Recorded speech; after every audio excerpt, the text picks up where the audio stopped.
हाँ जी, ढूँढ लीजिए हमारे वज़ीर-ए-आज़म को, ढूँढ लीजिए हमारे वक़ारी वज़ीर-ए-आज़म को। इस पिक्चर के अंदर आपको पता है अरब के अंदर एक इस्लामी सरबराही कॉन्फ्रेंस चल रही है और उसमें आप देख सकते हैं हमारे वज़ीर-ए-आज़म साहब को ढूँढिए आप किधर हैं? आप ढूँढते-ढूँढते रह जाओगे। तलाश करें जनाब, तलाश करें वो किधर हैं? जिसको मिल जाए तो वो ज़रूर बताइएगा वो कहाँ ठहरे हुए हैं। तो जनाब ये है हमारी सूरत-ए-हाल हमारे एटमी पावर की। बस वही बात मुझे फिर याद आ गया है, वो खुद कहते हैं हमारे वज़ीर-ए-आज़म साहब के बेगर्स कांट बी चूज़र्स, कि वो कोई सिलेक्ट नहीं कर सकते, उनकी मर्ज़ी नहीं होती उसको चाहे पहली लाइन में खड़ा किया जाए या दूसरी लाइन में या आखिरी लाइन में या सबसे पीछे कहीं भी खड़ा किया जाए, ऐसी जगह खड़ा किया जहाँ उनका सिर्फ बुत्थी नज़र आए और कुछ नज़र ना आए। तो ये उनका भी सूरत हाल है।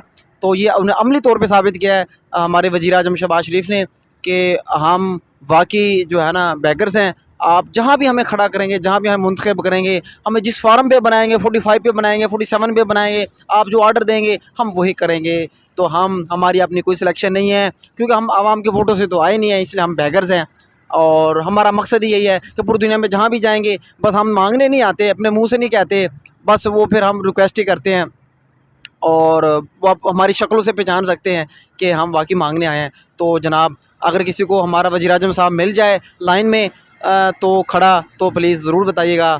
बहुत बहुत शुक्रिया, बहुत बहुत मेहरबानी। ये है हमारे वक़ारी वज़ीर-ए-आज़म की वैल्यू, कदर, औकात, हैसियत, कुछ भी आप लगा लें।